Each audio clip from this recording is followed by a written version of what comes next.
মানুষ বলে মানুষ বিষ খেয়ে মরে না, টেনশনে মরে। একবার এক রাজা তার রাজ্য পরিদর্শনে বের হয়েছিলেন। তিনি হাতিতে চড়েছিলেন। হাতিটি শক্তির নেশায় বুঁদ ছিল।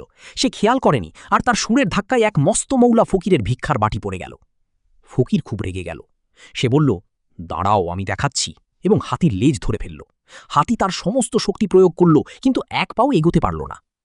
রাজা পিছনে ফিরে দেখলেন ফকিরের হাতে হাতির লেজ, আর হাতি থেমে আছে। রাজা ভীষণ অবাক হলেন, এক ফকিরের মধ্যে এত শক্তি। রাজা ফকিরের কাছে গিয়ে বললেন, আপনার জায়গা ফুটপাথে নয়, আপনার জায়গা রাজ দরবারে হওয়া উচিত। আপনি এত শক্তিশালী, আমাদের সঙ্গে চলুন। আপনাকে কিছুই করতে হবে না, শুধু রাজমন্দিরে একটি প্রদীপ জ্বালাবেন। ভোর 4টায় উঠতে হবে এবং আরতি করতে হবে। ফকির বলল, ঠিক আছে, ভালো খাবার দাবার তো পাবো। কিছুদিন কেটে গেল।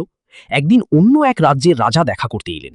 নিজের প্রভাব দেখানোর জন্য রাজা কথার মাঝে বলে ফেললেন, আমাদের রাজ্যের সেনা প্রজা তো দূরের কথা, আমাদের রাজ্যের ফকিররাও এত শক্তিশালী যে তারা একবার হাতির লেজ ধরলে হাতি এক পাও এগোতে পারে না।